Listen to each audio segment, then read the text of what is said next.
실시간으로 공부방에서 얘기를 해드리고 있는데 뭐 HL만도의 경우는 최근에 급등이 나오고 오늘 리포트가 나왔음에도 불구하고 약세가 이어지는 모습이었습니다.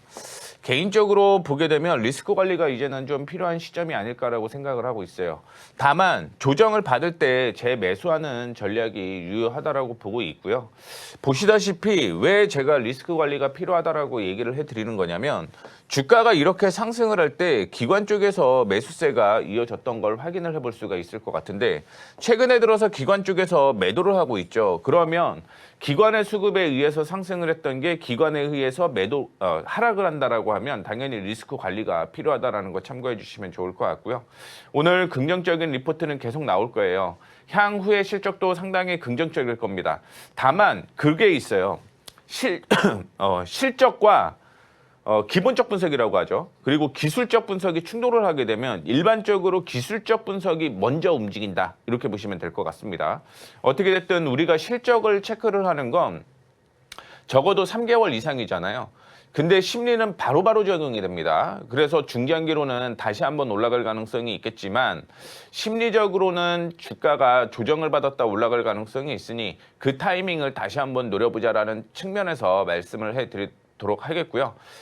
HL만도에 대한 정확한 가격을 원하신다라고 하면 아래 보시게 되면 공부방 들어오시는 방법이 있죠. 공부방 들어오시게 되면 HL만도에 대해서 상세하게 제가 설명을 해드리도록 할 테니까 이 점 참고해 주시면 좋을 것 같습니다. 자, 두 번째로 이제 기존에 제가 방송에서 계속 언급을 해드렸던 종목들을 확인해 보도록 하겠습니다.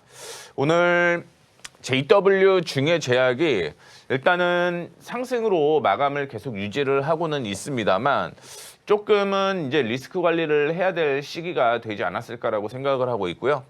그 외에도 카페24가 있죠. 카페24가 최근에 손절가로 언급을 해드렸던 32,500원을 이탈을 하는 모습이었습니다. 오늘 반등이 나오게 되면 그래도 조금은 버텨볼 만하다라고 생각을 하고 있지만 그게 아니라고 한다면 리스크 관리가 필요하다라는 얘기 해드리도록 하겠고요. 자, 그 다음에 AD 테크놀로지 역시 28,300원에 어제 마무리가 되는 모습이었는데 이탈가를 제가 28,300원이라고 얘기를 했어요. 그러면 이 이탈가라고 하는 건 지지, 반등이 나와야 된다라고 얘기를 하고 있는데 역시 오늘 반등이 안 나오게 되면 리스크 관리가 필요하다라는 거 참고해 주시면 좋을 것 같습니다. 그 외에 신세계 자체적으로는 호재가 이어지고요. 관련주였던 신세계 인터내셔널도 역시 이슈가 좀 됐다라고 보시면 될 것 같은데 1,500원에서 반등이 나왔죠. 1,400원 부근에서 1,500원까지는 지지선이었는데 그 가격에서 지지가 나왔다라고 보시면 될 것 같습니다. 역시 실적에 대한 모멘텀이 형성이 되게 되면서 당분간 상승 여력이 있다는 거 참고해 주시면 좋을 것 같아요. 자, 그 다음에 확인해 볼 종목은요. 오늘 상승을 하고 있었던 게 SK오션플랜트가 상승을 하고 있고요. 인텔리안테크도 제가 언급을 해드렸는데 매수 타이밍이 안 나와서 이거는 체크를 다시 한번 해봐야 된다는 거 참고를 해주시면 좋을 것 같습니다. 그래서 이 종목들 하나하나 다시 한번 체크를 해보도록 하겠습니다. 앞서 제가 JW 중해제약이 올라왔다라고 얘기를 했죠. 그런데 리스크 관리가 필요하다라고 얘기를 했던 건 뭐냐면 주가가 꾸준하게 상승을 했다가 그 다음에 상승을 한 번 더 한 거죠. 그리고 지지선이 나왔던 게 엊그제 저점으로 형성이 되어 있습니다. 윗꼬리가 달리는 모습을 보여주고 있는데 이 윗꼬리에서 거래량이 어제 일부 동반이 되었다라는 걸 볼 수가 있을 것 같아요. 그러면 한 번 정도 떨어질 가능성이 저는 있다라고 보고 있고요. 만약에 떨어진다라고 했다면 이전에 제가 언급을 해드렸던 22,500원 전후에서는 다시 한번 매수 타이밍이 나올 가능성이 있다라는 거 참고를 해주시면 좋을 것 같고요. 참고로 제 매매 스타일을 좀 얘기를 해드리자면 물론 시장이 올라가게 되면 종목을 끌고 가요. 끌고 가는데 그렇지 않을 경우 최근같이 횡보하고 있는 시장에서는 종목들이 매일 바뀌고 있죠. 그러다 보니까 트레이딩 관점으로 매매를 하는 게 유리하다라고 보고 있습니다. 물론 트레이딩으로 매매를 했는데 이 종목이 계속 올라가면 당연히 끌고 가야 되는 게 정상이다라고 보고 있고 그래서 트레이딩으로 누적을 해보게 되면 실질적으로 50%가 넘고 100% 넘는 실적을 나오게 됩니다. 뭐 지금 당장 뭐 7%, 8%가 중요한 게 아니라 이걸 샀다 팔았다 하면서 수익을 극대화하는 전략이 한 종목을 그냥 끌고 가는 것보다 수익이 더 많이 난다라는 거 참고를 해주시면 좋을 것 같고요. 자, 그 다음에 카페24 얘기를 해드렸습니다. 지금 제가 두 줄을 이렇게 그어놨는데 하락했던 추세, 그 다음에 이전에 지지가 나왔던 추세가 같이 겹쳤어요. 무슨 얘기냐면 지지와 지지가 겹치는 모습이 나왔다라는 거죠. 이거는 강한 반등 구간이다라고 생각을 하시면 될 것 같은데 그럼에도 불구하고 최근에 주가를 끌어올렸던 건 기관의 수급이다라고 생각을 하시면 될 것 같은데 이 기관 쪽에서 매도가 나오게 되면 주가가 당연히 떨어질 수밖에 없다라는 거죠.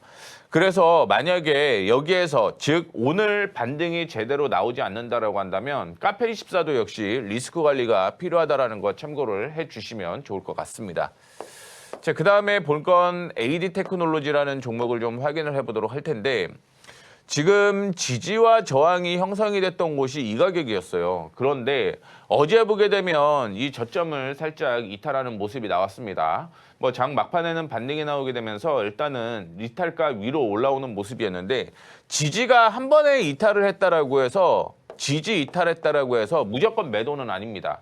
왜냐하면 순간적으로 하락을 하게 되면 일반적으로 기술적인 반등이 나올 수도 있고요. 추세적인 반등이 나올 수도 있다는 걸 확인해 보셔야 될 것 같은데 그거는 결국은 거래량으로 체크를 해봐야 되거든요. 그래서 이 거래량에 따라서 오늘 반등이 나온다라고 하면 당연히 들고 가셔도 상관이 없습니다만 그렇지 않을 경우는 리스크 관리가 필요하다라는 거 참고를 해주시면 좋을 것 같습니다.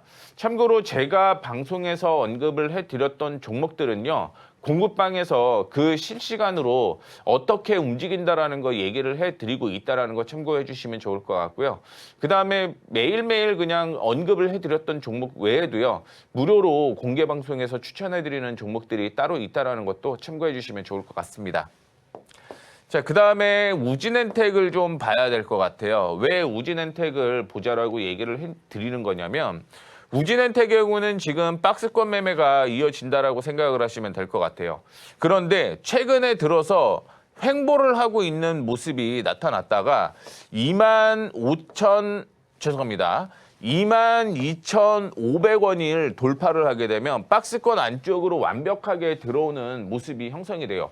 그렇다라고 한다면 미국 쪽에서 지금 원전 관련주 상승을 했고 신재생에너지 관련주 상승을 했잖아요. 그렇기 때문에 뚫고 올라갈 가능성이 높다라고 생각을 하고 있습니다. 물론 이전에 매수를 하라고 얘기했던 가격이 있고 이제 새로운 매수 타이밍이 한 번 더 나올 가능성이 있기 때문에 추가 매수 타이밍이 나올 가능성을 염두를 해두시고 우진엔텍에 대한 관심 오늘 지속적으로 좀 보시면 좋겠다라는 말씀 드리도록 하겠고요. 자, 그 다음에 제가 지난주에 수요일 날 언급을 해드렸던 종목이 SK오션 플랜트였죠. 바닥 부근에서 횡보를 하고 이제 저항을 돌파를 하면서 올라간다라고 얘기를 했는데 그때 한 얘기를 또 확인해 보게 되면 기관의 수급이 중요하다라고 얘기를 해드렸고요. 이 기관 쪽에서 매도를 하게 되면서 주가가 약세가 이어졌었습니다만 기관 쪽에서 매수가 다시 이어지는 거죠. 물론 외국인 쪽에서 매수를 하게 되면서 횡보 장세가 이어지는 모습을 보여주고는 있습니다만 기관 쪽에서 매수를 하게 되면 결국은 외국인의 매수세를 뛰어넘을 가능성이 훨씬 높다라는 거 참고해 주시면 좋을 것 같습니다. 그래서 오늘 같은 경우도 제가 보고 들어오기 전에는 4% 정도 상승을 하는 모습이었는데 추가적인 상승 충분히 이어질 가능성이 있고요. 1차적으로는 21,500원 충분히 올라올 가능성이 있고요. 실적적인 측면으로 보게 되면 여전히 주가 상승은 더 이어질 가능성 높다라는 거 참고를 해주시면 좋을 것 같습니다. 자, 그 다음에 S&T 다이내믹스에 대한 얘기를 또 해드렸죠. 위아래 방향을 다 매수해도 된다라고 얘기를 했고 두 번째 전략까지 제시를 해드렸었는데 보시게 되면 이중 바닥이 형성됐던 이 가격에서 딱 마무리가 됐습니다. 그리고 오늘 상승을 하고 있는 모습을 보여주죠. 제가 들어오기 전에는 한 2% 정도 상승하는 모습 보여주고 있는데 이중 바닥이 형성이 되었고요. 상승하고 조정을 받았을 때가 전 고점, 즉 저항이 지지가 되는 선을 확인을 해볼 수가 있었어요. 그렇다라고 한다면 역시 지지가 됐다라고 하는 건 우상향하게 되면서 상승 추세가 유지가 될 가능성이 높다라는 걸 의미한다라는 걸 참고해 주시면 좋을 것 같습니다. 그 외에 제이스택에 대한 얘기를 해드렸었는데 제가 수요일 날 얘기를 해드렸을 때는 매수 타이밍이 너무 급등이 나오게 되면서 매수 타이밍을 못 잡았고요. 조정을 받을 때 보자라고 공부방에서 얘기를 해드렸어요. 참고로 제가 히든 종목으로 언급을 해드리는 종목들은 가격이 없죠. 그 이유는 뭐냐면 급등하는 종목 위주로 좀 편성을 하고 있는 거예요. 왜 급등하는 종목을 편성을 좀 하고 있는 거냐면 지금은 중소형주가 상승하는 게 맞습니다. 미국의 러셀 지수가 상승을 하는 것처럼 국내에서도 빠른 매매가 계속적으로 이어지고 있는 것만큼 급등이 나오게 되면 단기 차익 실현을 얘기를 해드리려고 지금 급등 종목을 계속적으로 보고 있다는 거 얘기를 해드리고 싶고요. 역시 매수 타이밍 다시 한번 나올 거라는 거 참고해 주시면 좋을 것 같습니다. 오늘도 아마 장 마감 후에 제이스택에 대한 얘기를 공부방에서 얘기를 해드리도록 할 텐데 일단은 조정을 받았기 때문에 매수 타이밍이 나왔다라고 생각을 하시면 돼요. 왜 조정받을 때 매수 타이밍이 나왔다라고 보는 거냐면 거래량이 지금 전일 대비 57%밖에 동반이 안 되고 있다는 거죠. 이거는 눌림목이라고 해석을 하시면 될 것 같습니다. 자, 그 다음에 말씀드리고 싶은 건 인선 ENT였습니다. 내년에 매출이 거의 80억 정도 추가적으로 늘어날 가능성이 높다라고 생각을 하시면 될 것 같고요. 올라갈 때 돌파할 때 매수하는 방법이 있고요. 조정을 받을 때 이때 매수하는 방법이 있는데 지금은 횡보장세가 이어지고 있습니다. 돌파 시매수 첫 번째, 안착 시매수 두 번째. 위로 올라가든 아래로 떨어지든 매수 타이밍 나올 거라는 거죠. 다만 오늘은 매수 타이밍이 안 나왔기 때문에 대기하고 있다는 거 참고를 해주시면 좋을 것 같고요. 제가 말씀을 해드렸던 즉 공부방을 통해서 언급을 했던 무료 추천주라든가 혹은 제가 방송에서 언급을 해드렸던 종목들에 대해서는 모두 공부방에서 전략을 제시를 해드리고 있습니다. 이거는 공식적인 거니까 제가 계속적으로 추적을 좀 해드리도록 하겠고요. 그 다음에 무료로 여러분들한테 떠오르기 시작하는 종목들에 대해서 잡을 수 있는 기법을 가지고 왔습니다. 그래서 국내 시장에 맞게끔 지수를 다 변형을 해놨어요. 그리고 이 안에서 급등주 나오는 종목들이 어떻게 추가적으로 되는지를 무료로 나눠드리고 있으니까요. 공부방에 들어오셔서 무료로 신청하시면 될 것 같습니다.